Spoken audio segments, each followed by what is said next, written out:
Баршаңызға қайырлы күн. Бүгін сіздермен 3 түрлі мохито дайындайтын боламыз. Алдымен ең қарапайым түрін жасаймыз, яғни лайм мен мята қосылып жасалатын мохито. Бізге екі ғана ингредиент қажет болады. Бірі лайм, екіншісі мята, яғни жалбыз жапырақтары. Алдымен бір мятаны екіге бөліп, пышақтың көмегімен осылай согын шығарып аламыз.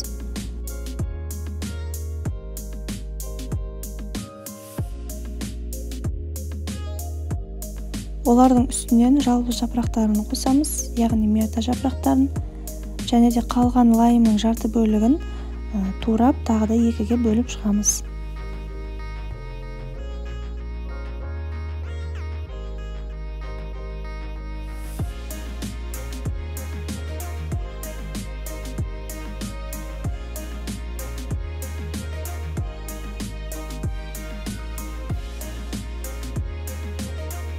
Туралған лаймдарымызды да кувшинге қосып, олардың үстінен кез келген лимонадты құямыз. Мен спрайт немесе 7-Up сусынын пайдаландым. Кішкене бөлігін құйып алған соң, осылай оқтаудың көмегімен немесе арнайы құрылғының көмегімен осылай барлығын согын шығарамыз. Және де бір ас қасық шекер қосып, қалған лимонадымызды құйып, барлығын жақсылап араластырамыз. Мұздатқышқа, яғни холодильникке 1 сағатқа қоямыз. Сол кезде біздің мятамыздан және лаймымыздан жасыл түс бөлініп, әдемі болады. Келесі мохитамыз біздің клубнай қосылып жасалатын мохито, өте дәмді болып шығады. Нағыз жазда ішілетін, шөлді басатын өте дәмді сусынның бірі болып табылады. Алдымен бізге клубнай қажет болады. Клубнайды осылай видеода көрсетілгендей 4 бөлікке бөліп аламыз.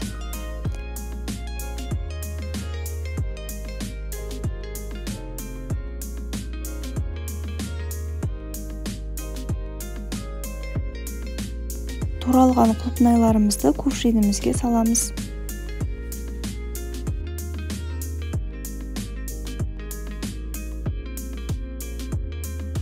Олардың үстінен жалбыз жапырақтарын қосамыз.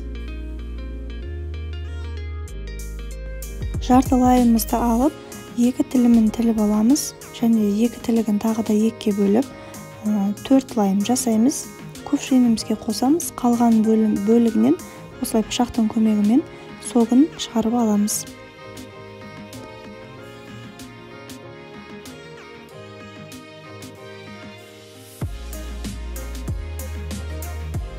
Мұз кесегін қосамыз.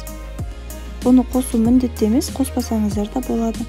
Және де кез келген лимонад түрінен қосамыз. Менде бұл жерде спрайт.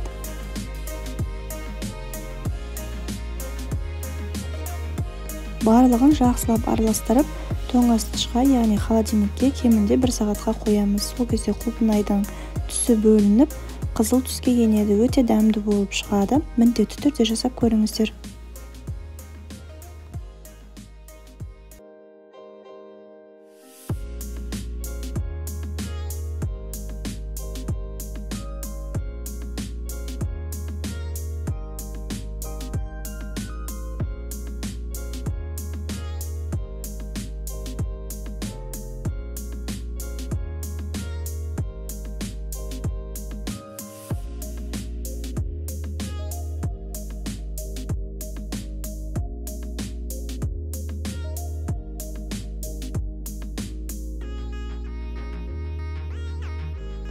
Үшінші мохитамыз біздің дарбыз қосылып жасалады, яғни арбузды мохито деп аталады. Жасалуы өте оңай, міндетті түрде жасап көріңіздер.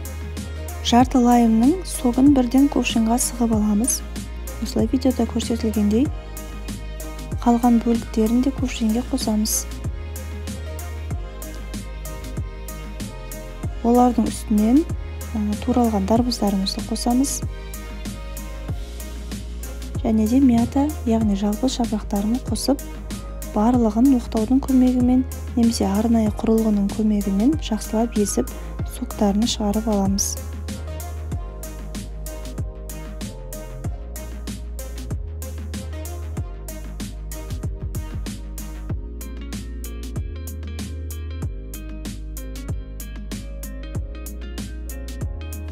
Осымен біздің дарбыз қосылып жасалатын мохитамыз дайын.